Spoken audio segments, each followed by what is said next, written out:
Məni qəbul eləmədilər ki, yox, bu uşaq rus dilində bilmir. Siz onu verin erməni məktəbinə. Vay savutdanım, dumeraqçıqnız.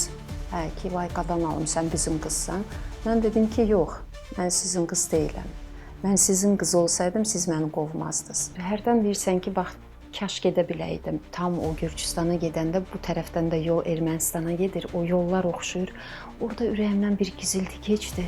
Baxdım ki, ay Allah, elə bildim ki, bir anlıq biz Dilicana gedirik. Kişi belə baxdı, ay bunlar deyir, məncə danışırlar, nətər türklər deyir, mən başa düşməm. Bəs ona niyə döyürlər? Bizə qarşı bu münasibəti dərk eləyirdim. Amma o axı sizinki də ermənidir. Onda məndə belə beynimdə bir şey yarandı ki, bunlar yəqin erməni deyil. Գայանը ամուշիկ սոնա, եթե դուք ինձ հիշում եք, ես ես չեմ մոռացել։ Ով սիրուն, սիրուն, ինչու մոտեցար, սրտիս գաղտնիքը, ինչու իմացար։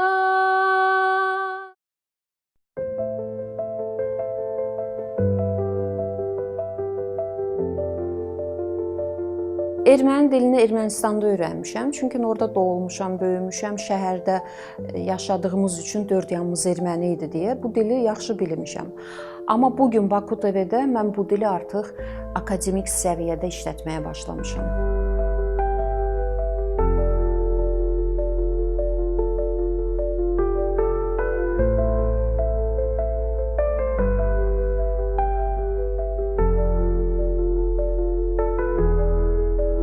Հուլիսի 12-ին ավարտվել Ադրբեջանի Հանրապետության նախագահ İlham Ալիևի պետական այցը Պակիստանի Իսլամական Հանրապետություն։ Պակիստանի ռազմաօդային ուժերի նոր խամբազան, որտեղ ցածանվում են երկու երկրների պետական դրոշները, Ադրբեջանի նախագահ İlham Ալիևին պատվի պատվում պահկախումբ է շահել։ Bugün Baku TV-də işləməyim və sırf bu dillə hər gün qarşılaşmağım uşaqlıq xatirələrimi daha çox qabardır. Hər gün yadıma düşür. Ki filan cığırdan keçmişəm, Dilicanın filan yeri görən salamatdımı, görən bağçamız dururmu, məktəbimiz dururmu? Əvvəl bəlkə də belə çox xatırlamırdım, amma bugün artıq mən Baku TV-də çalışıram deyə, hər gün erməncə danışıram deyə həmin xatirələr daha çox üzə çıxıb.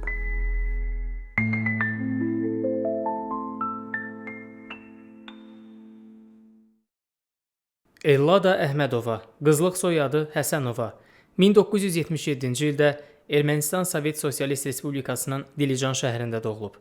1988-ci ildə doğma yurdundan qovulub. Getdiyi məktəbə indi gəlmişik, anam aparıb məni ki, məktəbə girəcək. Rus məktəbi bir dənə idi orada, 2 nömrəli.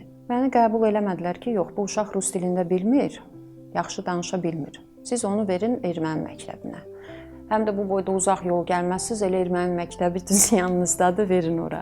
Neysə, anam pis oldu ki, yox, necə anam da başa sala bilmir olar ki, mənim uşağım rus məktəbində oxumalıdır da. Bir müəllim var idi, riyaziyyat müəllimi idi, rus idi. O da tanıyırdı, atam onun şagirdi olub vaxtı ikən. Yaxınlaşdı ki, nə olub, niyə ağlayırsan, anama deyir. Anam deyir ki, uşağı qəbul eləmirlər. Deyir, niyə? Deyir, rus dilində bilmir. Mənə baxdı, rusca soruşdu, как тебя зовут? Deyirəm, Ellada, familiya, Qasanova, babuşku как зовут, dедушку как зовут, belə atanın adı nədir, ananın, baba, nənə, hamısı, bilir də uşaq, bizim uşaqdır, götürün. Nəysə, belə qəbul oldum. Məktəbdə oxuyanda 3-4 nəfər rus uşaq var idi, qalanı erməni idi, bir də mən. Azərbaycanlı. O dövrdə biz heç hiss eləməmişik ki, mən rusam, sən ermənisən, bu nə bilim, milliyyətçi söhbəti yox idi. O qədər gözəl sinifimiz var idi, sinif rəhbərimiz də indiyə kimi yadımdadır. Müəllimə deyirdi ki, rus dili dərsidir, rusca danışın. Heç kim danışmırdı. Müəllimə dalaşırdı, ay uşaqlar, heç olmasa rus dili dərsində rusca danışmalısınız. Amma erməncə danışırdı. Nəysə, o vaxtdan o erməni dili hopmuşdu dilimizə. İllər sonra artıq bax, bugün mən işləyirəm, o erməni dili mənə lazım oldu. Məktəbdə yaxşı oxumuşam, əlaçı olmuşam. Hər dəfə soruşanda ki, böyüyəndə nə olacaqsan? İndi uşaqlar necə olur? Gəh müəllim olmaq istəyirlər, gəh həkim olmaq istəyirlər. Sovet dövründə də bu xüsusən mənim uşağım ya həkim olmalıdır, ya müəllim, ya da mühəndis.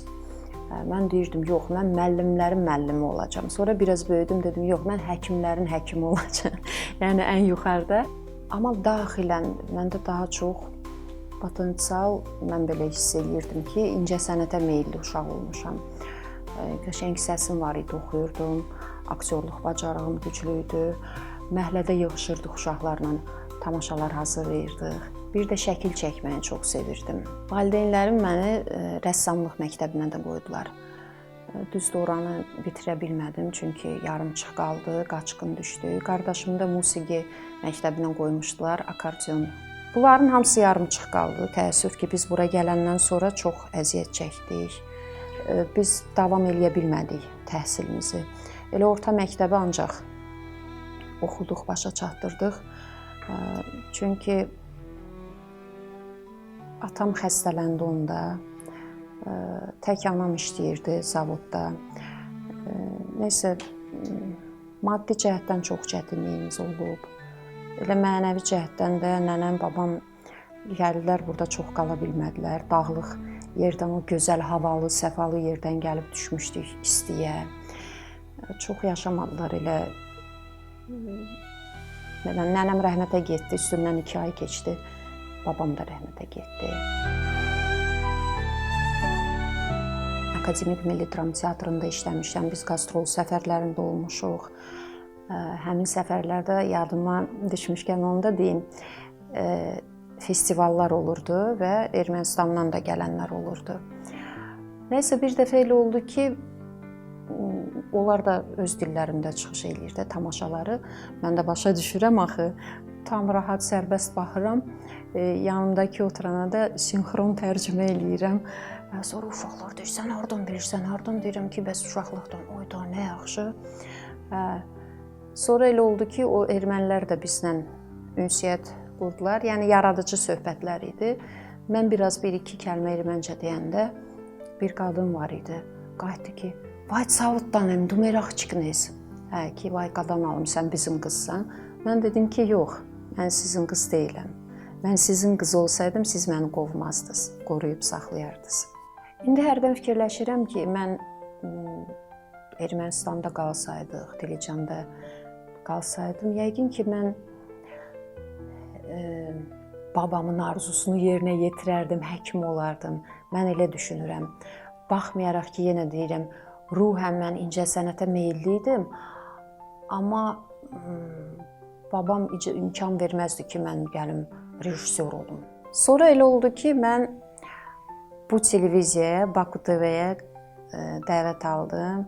Bu mənim üçün yeni bir etapdır və mənə xoş gəlir. Ona görə də, nə bilim, Baku TV-nin rəhbərliyinə təşəkkür edirəm ki, bu şansı da mənə verdilər və mən özümə inandım ki, bəli, mən bugün xəbərlər aparıcısıyam, özdə erməni dilində. Qaçqınlıqdan sonra ilk dövrlər biz Qazaxda qaldıq, Abdullah dayıgildə, yanvar ayına kimi. Ondan sonra biz gəldik Sumqayıta, Sumqayıtda yaşadıq, xalamgildə, xalam baxdı bizə. Elə orada da məktəbə getdik və həmin tədris ilinin sonuna kimi biz Sumqayıtda yaşadıq. Ondan sonra köçdük Bakıya. Oxuduq, məktəbi bitirdim, elə Bakıda da yaşadıq, çatdım evə.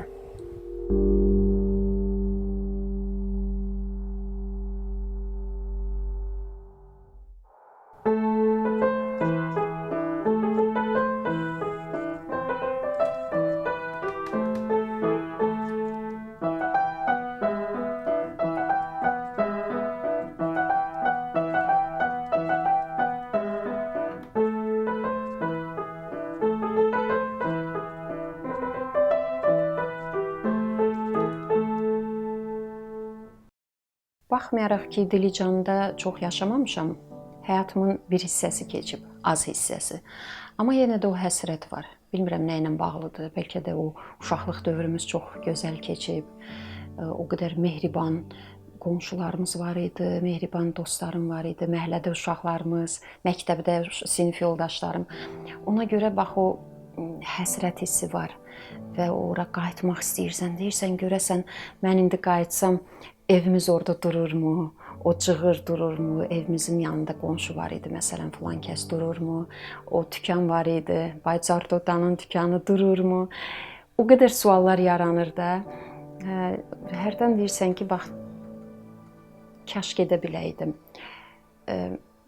Mən yuxumda çox görmüşəm. Üstə hər dəfə eyni yuxunu görürəm ki, mən qaça-qaça artıq bizim məhəllədəyəm.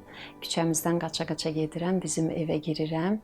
Qaça-qaça gəlirəm, mətbəxin qapısını açanda ora qaranlıqdır. Orada yuxu bitirdi. Bax, hər dəfə eyni yuxu.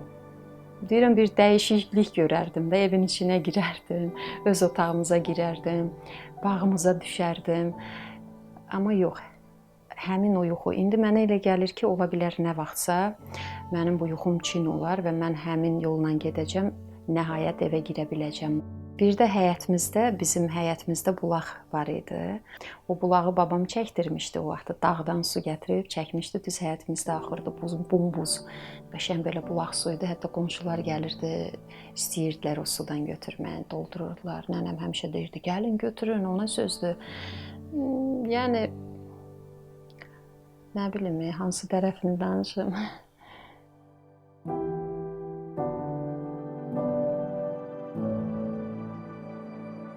İlk yadıma düşən Dilicanla bağlı yollardır. Bilmirəm niyəsə. Elə bil ümumi görürəm ki, yollardır, uzaqdan evimizi görürəm və həmin evimizə doğru gedən o yolları. Maşın yolu var idi sağ tərəfdən. Bir də bu tərəfdən cığır yolu var idi, qısa, kəsə yol deyirdik. O yol yadıma düşür tez. Məktəbdən qayıdanda oradan qısadır deyə tez oradan qayıdırdıq. Hər iki yol yadıma düşür. Bax, o yollar belə gedir, cəmləşir. Buradan gələndə soldan çatırıq evimizə, buradan sağdan. O yolun üstündə duran qonşuların evləri. Bilmirəm niyə həmişə ilk o yadıma düşür. Hətta biz qastrol'a gedəndə Gürcüstana gəldik, tam o Gürcüstana gedəndə bu tərəfdən də yol Ermənistana gedir. O yollar oxşuyur. Orada ürəyimdən bir gizilti keçdi. Baxdım ki, ay Allah, elə bildim ki, bir anlıq biz Dilicana gedirik. Qırmızı körpüyə tərəf gedəndə belə baxdım, onda da o həsrət lap belə aşdı, daşdı. Həmin gün mən məktəbdə idim. Məktəbdən gəldim evə, həmişəki qaydada. Özdə sinifin açarı həmişə məndə olurdu. Sinif qomuydum. Səhər də bizdə yoxlama işi olmalı idi. Müəllim tapşırdı ki, baxa gecikmə, dedim, yaxşı. Nəysə, gecə yatanda gördüm, qardaşım oyatdı ilə yastıq başımın altından belə uçdu. Uyandım ki, nə oldu, belə bildim zarafatlaşır. Deyir, tez dur, köçürük. Mən baxdım ki, yox, zarafat deyil. Anam tez boğçaya bizim isti paltarı yığır. Gördüm, əmimgil də bizdədir, o birisi əmim də, hamısı uşaqlı oturublar sakit. Anam dedi, tez eləyin, sakitcə. Nəysə bir macəra kimi gəldi mənə. Qonşunun maşını da çöldə bizi gözləyirdi. Hamımız mindik, balaca avtobus tipli maşın idi də, RAF. Sırf o hadisə mənə təsir eləyib ki, belə saqqallı kişilər idi tüfənglə. Biz də hardan ilk dəfə də görürük ki, bunlar kimdir? Düşdülər, düşün, bu kimdir? Türklərdir. Başladılar söydülər, nə bilim, itəliyə bizi hamımızı maşından çıxartdılar. Biz də erməncə danışırıq hamımız. Kişi belə baxdı, ay bunlar deyir, erməncə danışırlar, bu nətər türkdülər deyir, mən başa düşmədim. O tərəfdən də başqa maşın gəlirdi, saxladılar onu da. Bir dəqiqə, yox, bunlar bizimkilərdir, vay Çavutdan, vay nə bilim nə. Bunlar da nə bilim kim idisə gedirdilər. O maşın gedəndə maşının arxasında uşaq oturmuşdu, yeni yetmə bir oğlan. Belə əl elədi mənə, bax o kadr yadımda qalıb. Belə əl elədi mənə, mən də belə baxdım ona ki, mənim xətrimə dəydi ki, belə özümü pis elədim ki, onları niyə belə rahat buraxdılar? Bizi amma yox, bizi buraxmadılar. Dedi, düşün, özünüz gedin. Oradan da nə qədər yol var, heç bilmirəm nə qədər biz yol getmişik, amma soyuq, Dilicanda dağlıq ərazi, soyuq, şaxta, noyabr ayıdır. Bax, o kadr yadımdadır, oğlanın gözləri. İnanırsınız, mən onu indi görsəm, məsələn, bəlkə də tanıyaram, yaşlı adamdır, amma yenə də tanıyaram. O kadr çox mənə təsir verib yolda. Bir də bizim qonşumuz, kim ki bizi gətirmişdi, həmin bu saqqallı kişilər dedi, sən ermənisən, sənin, söydülər onu, döydülər. çırpdılar əməlli başlı şillə təbii kişi yıxıldı, papaq zadı düşdü. Mənə çox pis təsir elədi ki, bəs onu niyə döyürlər? Yaxşı bizə qarşı bu davranışı necəsə qəbul eləyirdim. Çünki mən dərk eləyirdim ki, bəli biz Azərbaycanlıyıq, türkük. Bizə qarşı bu münasibəti dərk eləyirdim. Amma o axı sizinki də ermənidir. Onda məndə belə beynimdə bir şey yarandı ki, bunlar yəqin erməni deyil. Bu kimdirsə, başqa millətdir. Bizi döyür də Azərbaycanlılarla erməniləri. Yəni onların bizə qarşı aqressiyasını başa düşürdüm. Uşaq olsam da mən onu dərk eləyirdim. Çətinliklə gəldik, artıq Azərbaycana çatdıq. Qazaxda qaldıq, xanlıqlar. İndi xanlıqlarda əvvəl Musaköy adlanırdı, o kənddə qaldıq. Atamın dayısı orada yaşayırdı. Məhəllədə qonşumuz var idi, Frangulyan Qayanı. O mənim həm sinif yoldaşım olub, həm rəssamlıq məktəbində bir oxumuşuq, həm də orta məktəbdə bir yerdə oxumuşuq. Mənim ən yaxın rəfiqəm idi. Sonra məhəlləmizdə Anuşik var idi, familiyası yadımda deyil. Həmin Anuşik idi, Qayan idi. Belə bir neçə nəfər yadımdadır. Məktəbdə amma uşaqlar çox istəyirdi məni. Yaxşı isti münasibətimiz var idi, onu da bizim müəlliməmiz qurmuşdu. Qohar Artironovna, indiyə kimi adı yadımdadır. O heç vaxt o şəraiti yaratmamışdı ki, kimsə mənə desin, sən türksən və yaxud sən russan, cuhudsan, yox idi. Elə bir normal, yəni düzdür, sinifin 90% erməni idi. 3-4 nəfər rus var idi, bir kürd uşağı idi, bir də mən idim, Azərbaycanlı. Amma belə mehriban dolanırdıq, yaşayırdıq. 89-cu ildə bir şərait yaratdılar ki, bu ermənilərlə Azərbaycanlılar evlərini dəyiş-döyüş eləsin. Yəni, baxında valideynlərim gəldi, bizi apardılar. Dilicana təzədən getdik. İlk gedəcəyim yer məktəb oldu. Mamam apardı məktəbə, dedi, get, o sənin sinifində. Mən də gəlmişəm, həmin açar da cibimdə. İndi elə sevinirəm ki, nə yaxşı mən gəldim. Qapını belə yavaş açdım, dərs gedirdi. Dedim, dərsə mane olmayayım, amma məni gördülər, uşaqlar görən kimi. Ella da gəlib, dərs pozul, hamısı qaçdı üstümə. Bir-bir qucaqlayırlar, öpürlər məni, Ella da gəldi, Ella da gəldi. Oğlanlardan biri qaçdı, sinif rəhbərimizi çağırdı, o da gəldi belə. Həyəcanla, Hana, где она, moya родная? Qucaqladı məni, öpdü, dedi ki, necəsən, orada necə oxuyursan, bizi biabır eləmirsən. Dedim, yaxşı oxuyuram, əlaçıyam. Oy, sənə qurban olum, afərin sənə, erməncə dedi onu. Qucaqladı məni, öpdü. Sonra riyaziyyat müəllimimiz qucaqladı. Nəysə də belə isti münasibət. Nəysə belə çox istədilər məni. Mən də dedim, nə yaxşı bunlar məni belə çox öpürlər, istəyirlər. Sən demə, artıq bu mənim son görüşümdür və biz bir də ondan sonra da Dilicanımızı görmədik də, qayıtdıq. Bəlkə də indi görsələr, tanıyanlarmı məni, neçə il keçib, yaşlaşmışıq. Bilmirəm, indi o rəfiqələrim məni yada sala bilərmi? Nə bilim, mən onları xatırlayıram, düşünürəm ki, onlar da məni xatırlayar, çünki aktiv olmuşam sinifdə də, tədbirlərdə də. Bir dəfə bir tədbir var idi, Pioner düşərgəsindəyik. Dedi ki, mötəbər qonaqlar gələcək, mahnı oxumaq lazım olacaq, şeir demək lazımdır, nə bilim, nə seçdilər ki, filan şeiri sən deyəcəksənsə. Kimin səsi var, oxumağa kimin səsi var? Mən də əlimi qaldırdım ki, mən də oxuya bilirəm. Nəsə gəldilər, sonra dedilər ki, bu türkdür, bu nə oxuyacaq deyir. Yox, bizə erməni dilində. Dedim, mən erməni dilində oxuya bilirəm. Yox, sən hələ dur qıraqda. Nəsə o bir uşaqlar oxudu, hərə bir mahnı. Belə şey elədilər ki, belə də. Dedi, o qızı çağır türkü, nə biləcəklər türkdür, gəlsin oxusun da.